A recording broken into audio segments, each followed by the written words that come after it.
Hi, Joe Chiccarelli here. We're at Sunset Sound.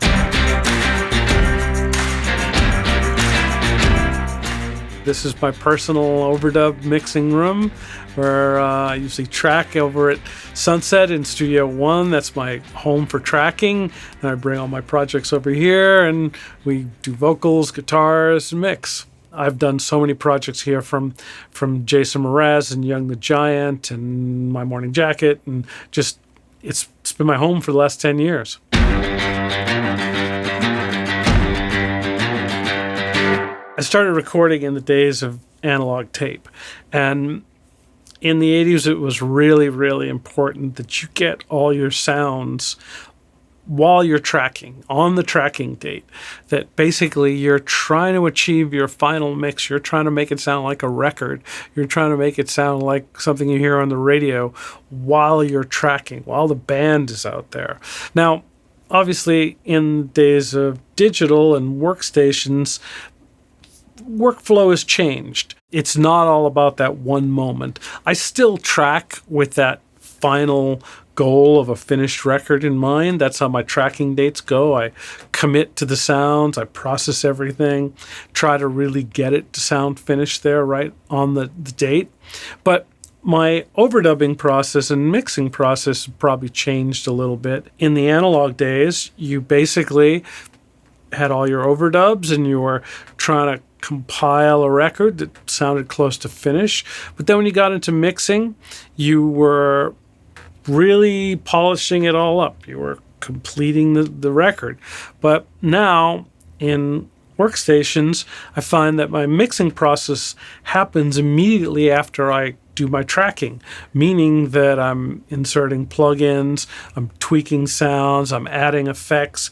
I'm basically building my mix during the overdub stage. So when I actually get into mixing, the mix is pretty close to being there. It's not a whole lot of reinvention that's happening. It's really just finalizing things. It's not bringing the faders up flat on the desk again. It's going from a mix that I've really taken weeks to get fine-tuned and then finishing it off.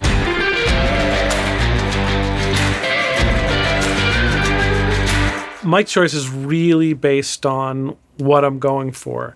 And when I approach a record, I really think about all those things. I think about what guitars might be used, what synths might be used.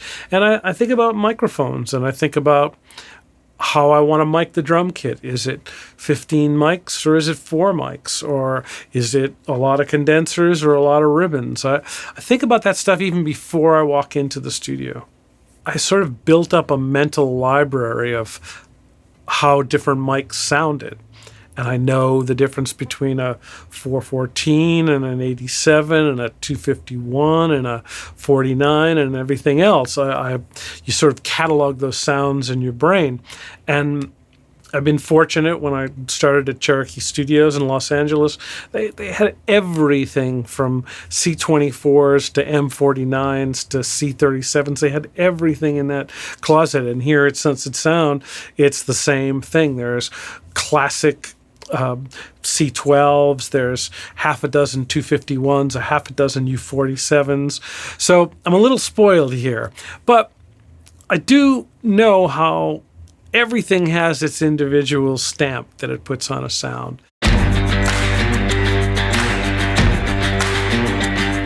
So mic choice is really a matter of capturing the right color with that particular instrument, getting the right match between the microphone and the sound I want in my head. Sometimes I'm going for something that's big and hi-fi and perfect and detailed, and other times I want things a little softer or darker, or the things that fall away into the track and don't speak as much. So I might be using a ribbon or a dynamic then. Sometimes when I'm confused and I can't find the right choice, it's just whatever I try on a particular instrument doesn't work. I find the Sphere is in a really good, I don't want to say neutral, but middle ground place that gives me a lot of options after the fact. And even though maybe I was off the mark in my initial choices, I end up finding something that didn't make sense on paper, but seemed to work great in the mix.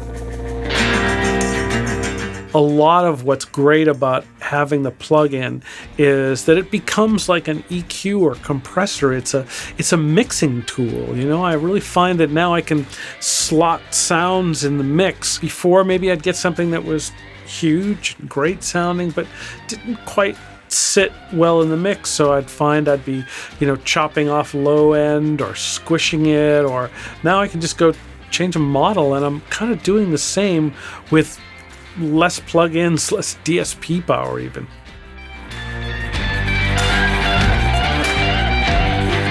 I think the trickiest thing about working with the software was that you realized how little you actually knew about microphones. Pickup patterns, proximity effect, angles.